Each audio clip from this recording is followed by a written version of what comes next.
Yeah, so MJF, you know, everybody is reporting that he's unhappy with his contract situation and he is most likely not re signing with AEW. Now, I know they're probably just reporting what they're being told or what they're hearing, but I don't think I have ever heard a story that I disagree with more.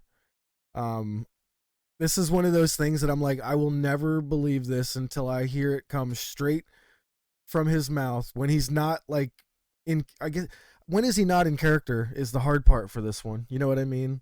I want to say when I hear it from MJF, not in character, but when is he not in character? So I don't know, man. This is just one of those things that like I just gotta, I just gotta let it go. You know?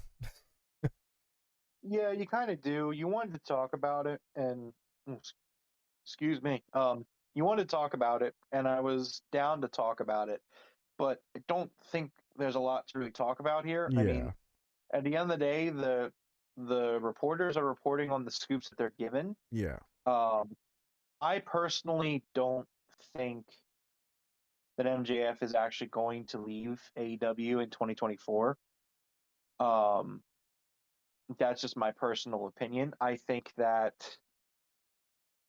I don't know. I don't think that he would fit in as much in the Fed as we would be led to believe. No, I mean, I could think he that he would. become another Miz? For sure, because he's better than the Miz, and he, but I don't want that for him. No, and to be honest, I don't think he wants that either. No. I do think he's happy where he's at. Yeah. No, And I do think we're being worked a little bit here so do I. because like the way MJF brings it up is just it's way too in the forefront.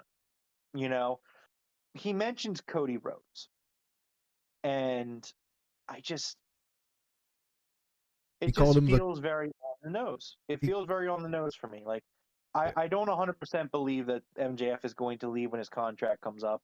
I think that the storyline is like MJF is the most hated man in wrestling, and that's his goal. And I mean, right now for me, MJF is not the most hated man in pro wrestling. So I mean, he's Now, going to did you do what hear he what he has called? He to. called him the Cody the roller The roller coaster, coaster, and he's yeah, like the he's roller my best coaster. friend. When the last time he had spoken on Cody was how much he hated him, so that was Well, weird. yeah, Also, Since Cody debuted in WWE, like anytime he does an interview, he gives Cody praise. he does It's what not the now? first time he gives Cody praise, like he praises Uh, Cody. It's not the first time he's done it. I don't know. I mean, like I said, I mean, is it possible that MJF could go and sign with the Fed? I mean, yeah, it is. I mean, I don't think he would. I think I think Cody had his reasons, and they're dog shit reasons, and he's the ultimate hypocrite. But I mean, I don't think it would be beneficial for MJF to leave AEW personally. no, I don't see him doing it anytime soon. And if his contract's up in what 2024, Yeah. I see him staying for that. He's gonna sign again, and then maybe after that one, possibly he would go there because it's kind of. I do know that it was his dream as a kid, but have they tarnished themselves enough for him to, not want to still follow that dream? But we shall see. Yeah, we will. I think that it's I don't know.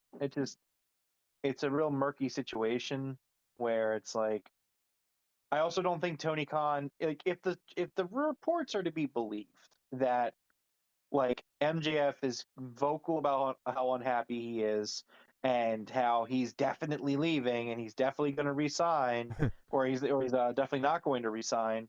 Like I just don't think Tony Khan would continue to protect him the way he has been.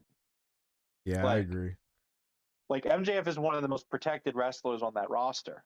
Like he never wrestles, and when he does, he he wins. Like yes, he lost to Punk once, but he beat Punk twice.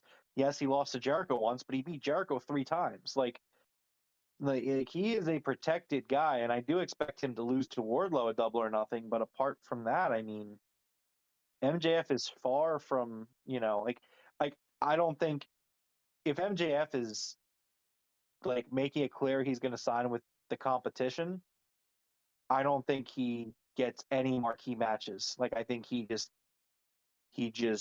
is a heel that's there, and instead he's consistently part of top programs in the company. So I mean, I just find that hard to believe personally. Yeah. Now, I think I just realized something because I feel like we're being worked, right? But I think where I'm coming from is like this dread of the whole Cody situation where we thought we were being worked, and you know what? We weren't. It wasn't. And Yeah, no, definitely. I get that. I I think understand I'm that. I scarred. think, yeah, Cody Rhodes definitely made a part of pro wrestling not fun. Thanks to him for that. Definitely do not forget about that. Um, but I mean, we're just gonna move forward and kind of. I'm still gonna assess these situations on a per base or a per case basis. I mean, Yeah. There like you know, regardless of what Cody Rhodes did, I don't think it makes sense personally for MJF to do it. But I mean, that's why I said, we'll see. yeah, and I'm just gonna go ahead and say that it's a work at the moment until I'm proven it's not. Then it's not. But there's just no way he's one of the top stars in the company right now. There'd be no reason whatsoever for him to be unhappy. He's an original, he's a pillar, all that stuff. There's no reason for it. Yeah, and I don't think there's any doubt in his mind. Like, I would be shocked if Tony Khan wasn't willing to pay him either. So like, it just like Yeah. if there was a kernel of truth to it, like I can't imagine the way Tony Khan's booked MJF leading up to this point over the last 3 years for us to believe that Tony Khan doesn't see MJF as like the future number one heel in the company, which he already kind of is. Oh yeah. So I don't know. Like I said, there's not really much to report on. We'll just kind of have to see what happens.